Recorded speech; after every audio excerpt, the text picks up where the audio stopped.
Right. So in this part two, we will continue with how to format your cookbook using Microsoft Word.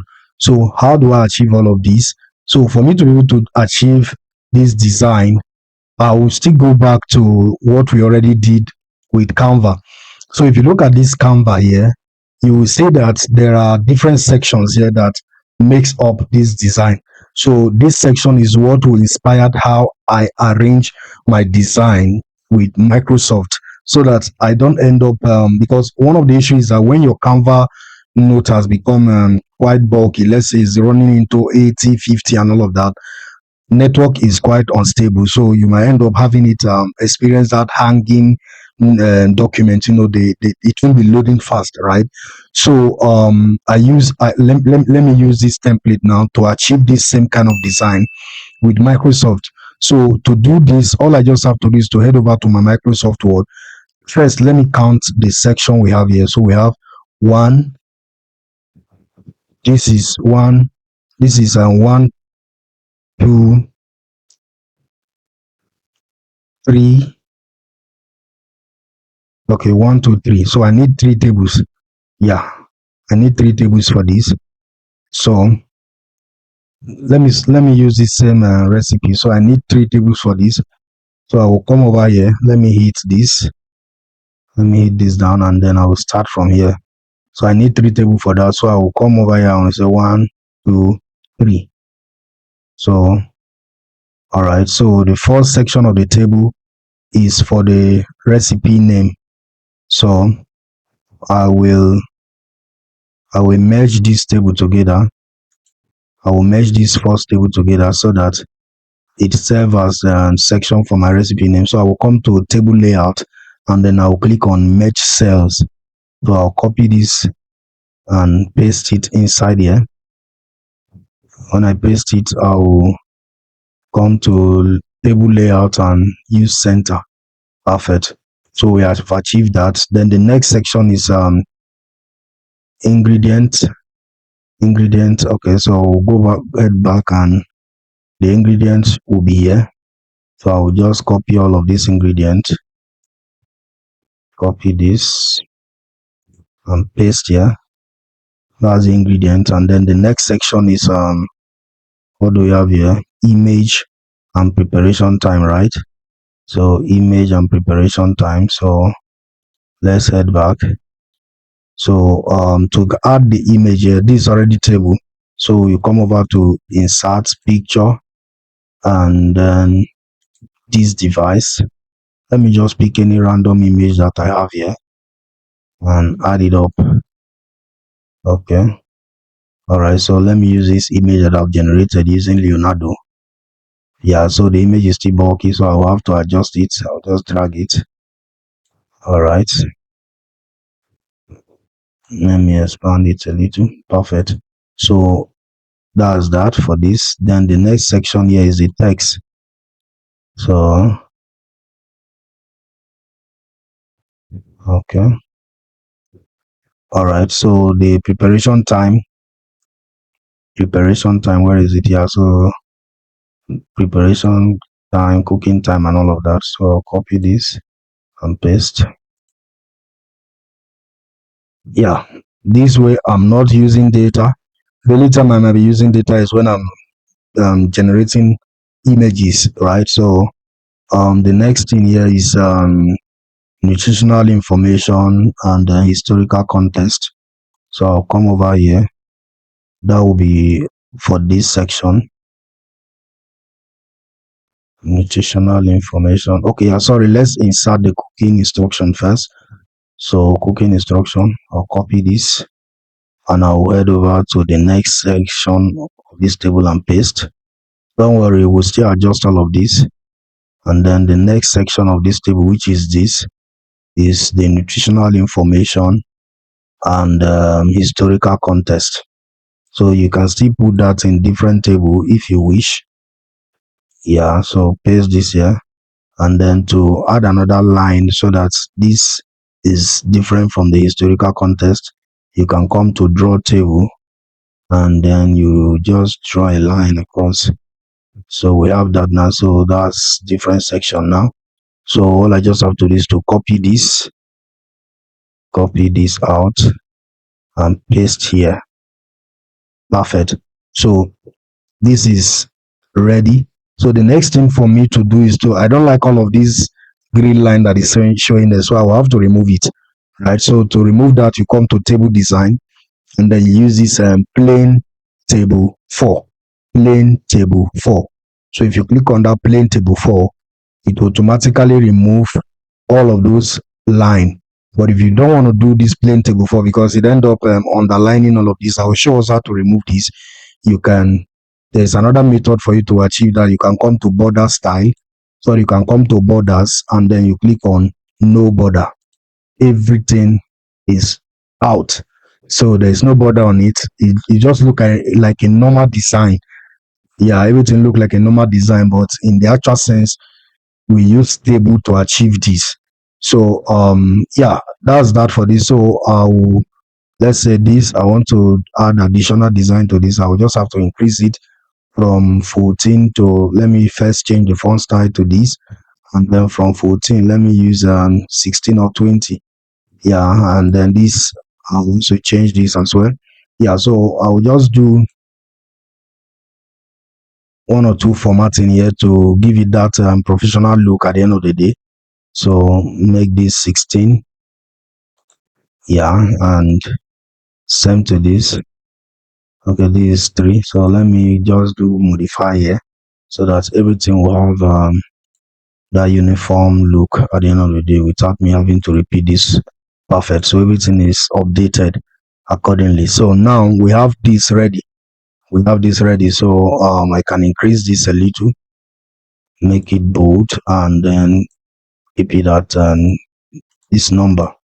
Yeah, so this is a template, and we can now save this to use it for future work, right? So how do you save this template so that next time you want to design cookbook like this, you don't have to repeat this all over again? So let me show us how to achieve that. For you to save this as a template in Microsoft, all you just have to do is to highlight the table as a whole, and then come over to insert. And when you come to insert, you see this place called quick part. You click on.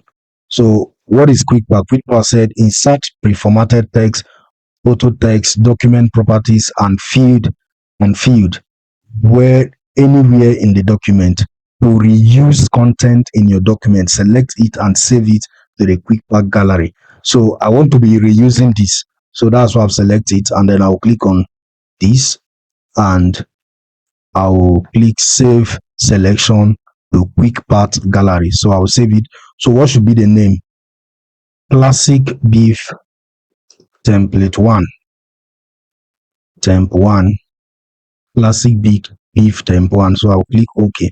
So all I just have to do next time I want to use this, let's say I want to use this for this quinoa, Mediterranean quinoa salad. All I just have to do is to come over to my quick part, and then you will see these are the different templates I've created.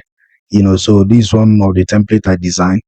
So look at that one we just worked on, a classic beef template 1. So I'll just click on this, and automatically I have it here again.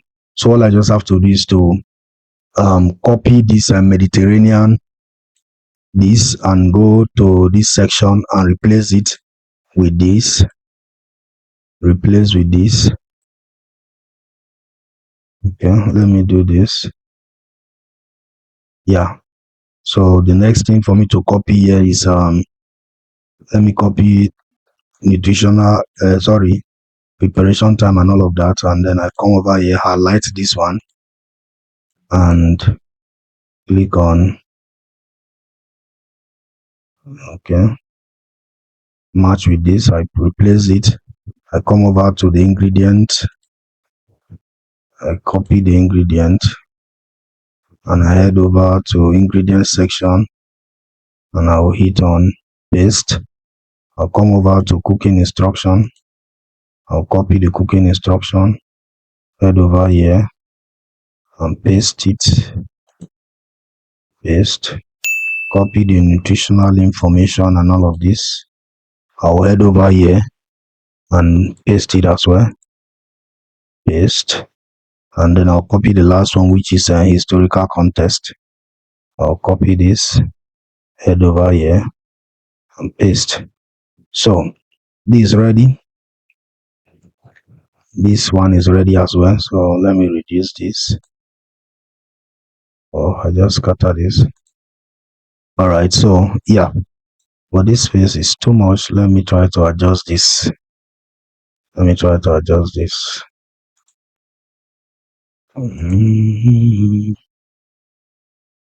All right. So having adjusted this, we have this down here.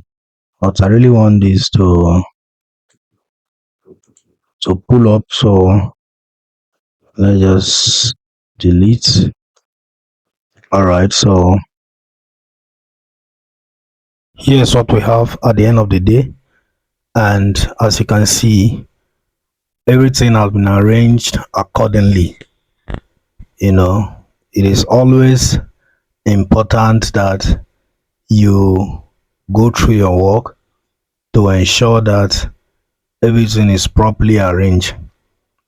It's a simple concept, and just like I said, if you're able to master this process, it becomes easy for you to replicate this every now and then. So this is what I've been able to achieve so far. Look at my cover design. Simple and straightforward.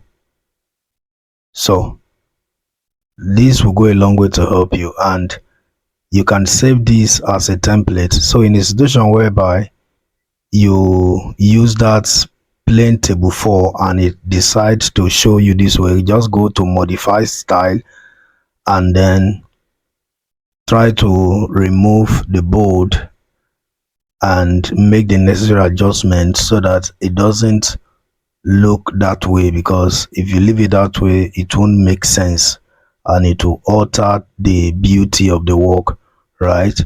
So there's a way I normally remove it. So first, let me remove the bold, and after removing the bold, if there is an italicization, I will also remove it as well, right? So this one is not italicized, so I'll click OK, and you can see that that underline have been removed, right? So but it still doesn't look the way I want it to be. I will still go back there and try to see how to change the font style, and from changing the font style, if it doesn't improve very well, I will still make further adjustment just to ensure that I get the feel that I want at the end of the day. So I've not come across this challenge before, but one good thing about technology is that you just have to go through it and see where you can come up with a solution that you are looking for. So I'm looking through this to see whether there is italicization or bold, but there is none. So I'll just move on, remove any italicization that is on it, and just check through to ensure that everything is in order, right?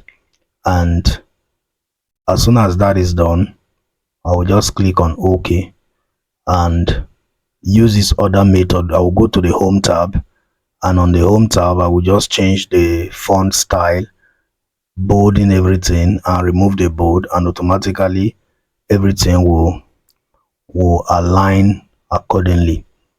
So here's what we have gotten at the end of the day, and I believe this will go a long way to impact your formatting. Yeah, it can be very challenging at the beginning, but if you just stay through the process, it becomes easy as you proceed, right? So I like this look. So I will use the enter button to take this down so that it doesn't split into the other section of the work. And then as soon as I want to continue with this recipe down, all I will just do is to bring in the template that I've already created, and I'll continue the process. So it's as simple as that.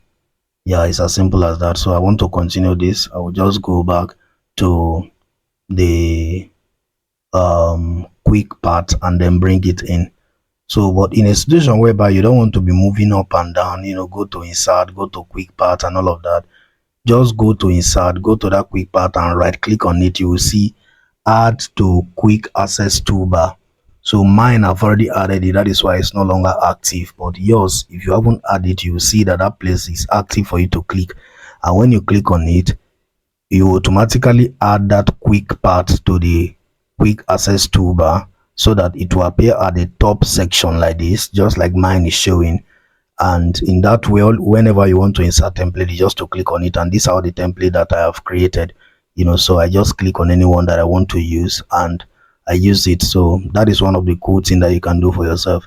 You can create something that you want to be reusing every now and then and have it on that quick access toolbar. So yeah, this is how my work look like, and it's nice. It's nice. The thing is that when you are starting, it doesn't look great, but when you are done formatting your work and you start scrolling through it, you see how wonderful and how beautiful the whole work is, at the end of the day. So yeah, that's mine. And I'll just scroll to the top and show you the keyword that I wanted giving to you guys, just like I said at the beginning of this video. So that's the title of the keyword: authentic Chinese cookbook. Go and try it out for yourself. And when I use Publisher Rocket to cross-check this keyword, you can see that the keyword already has more than 1,000 competition, but the monthly earning is massive. $5,000 per month is cool, right? And the other indicators, here prove that this keyword is worth venturing into. So you see the competition score very low, and the competition analyzer shows the information of the different books that are ranking for that keyword and their performance. Look at how much these guys are making per month.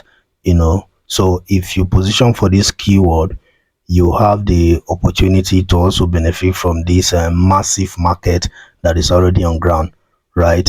So take this keyword and make money out of it. Take this keyword and make money out of it. It's as simple as that. So I told us that I'll be giving us 2 keywords, right? And definitely you see it as we proceed. Yeah, you see the next keyword. So the next keyword is this, and this one is simple and straightforward as well. So the title of the book is let me reveal it to you guys. So black, yeah, so soup, salad, and then sandwich and cookbook, right? So if I go to Publisher Rocket and check this out again, you will see the profitability of this keyword as well. You see the profitability of this keyword. It's a very new keyword, as a matter of fact, and you can jump on it and make cool money out of it for yourself. So let me search for this to see the data that Publisher Rocket will be providing me courtesy of this keyword. So we'll give it a little time to load, and as soon as it's done loading, you will see the details. Yeah, so you see this keyword, the competition is already at 1,000, more than 1,000 competitors, but the competition score is cool. And the massive part is that the monthly earning is crazy, right? Yeah, the monthly earning is crazy, and that shows that there's a demand for that keyword. And if you check the competition analyzer, you will see that a lot of people are ranking for this, and there is just one person that is making all of that money, which is the first book here. And this book is just 8 days old, right? And this guy is making crazy money out of this. So probably he has a big audience, he's a chef or something of that nature. But if you look at other people that are ranking for this keyword, they stand a better chance to make money out of this at the end of the day. So go try it out for yourself and make money for yourself as well. So back to this, you see that we have been able to structure this accordingly. So if you want to have this kind of a structure for yourself on the Microsoft Word, you can color that section of the table accordingly. And then for this color that is at the bottom here, you can also get this for yourself in Microsoft Word by going to the footer section, right? So when you get to footer, let's say I want to insert the footer note here. All I just have to do is to double click on this section. It's not double clicking, so let me go to insert, and when I get to insert, I will click on footer. So you pick a design that you want. So here is the footer. I'll go to shape, and then in shape I'll bring in a rectangle, and as soon as the rectangle is set, all I just have to do is to color it accordingly, right? So I'll position it to the best section of the document, and then I'll color it. So that color, will give me that feel at the end of the day. So these are just simple stuff that you can just run your head around and then come up with something good for yourself, right? So yeah, that's it. I've been able to achieve this concept as quickly as possible without burning my data, just like you would have to burn your data staying on Canva. Yeah, so I think that's good enough. And this is just my book. And every time I wrap up designing and formatting and I go through my stuff, I get excited. Let me zoom it in so that you guys can see better. Yeah, so this is the arrangement, and it looks great, right? So even if my reader come in contact with this book, they will feel excited because I've invested my time and energy to create something like this, right? So it's streamlined the information in such a way that it gives them value at the end of the day. So you can use Canva to achieve this. You can use Microsoft to achieve this. So you can use Microsoft to achieve this, and it's very possible without you burning your data. You can achieve all of this. So try it out for yourself, and just like I always do, if you have any challenge, always reach out to me, and definitely I will give you the support that is needed. So there's an email address attached to this channel.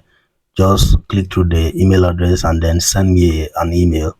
I will go through that email and then provide you the necessary support that you need. So try to implement this. You already know how we achieve this. Insert a table, and just like I said, if you don't want your image to be jumping around, when you are done working on your book, always put them in a table. Put your images in a table. It will keep them, it's just like you are putting them in a cell. When you put a thief or a lawbreaker in a cell, they don't come out except you want to take them out, right? So if you put those images in a cell, it protects them, it keeps them stable, and it keeps your work organized, right? Yeah, so that's that. So you can go through the structure that I've already shared with you guys, and just keep your work neat. That's the most important thing. So whether you are using ChatGPT to generate your information, as soon as you take them to Microsoft Word, try to organize them in such a way that they look great at the end of the day. Yeah, see you guys in the next video, and I believe this video has helped you. Please do well to subscribe and like and share this video. Thank you. See you in the next video.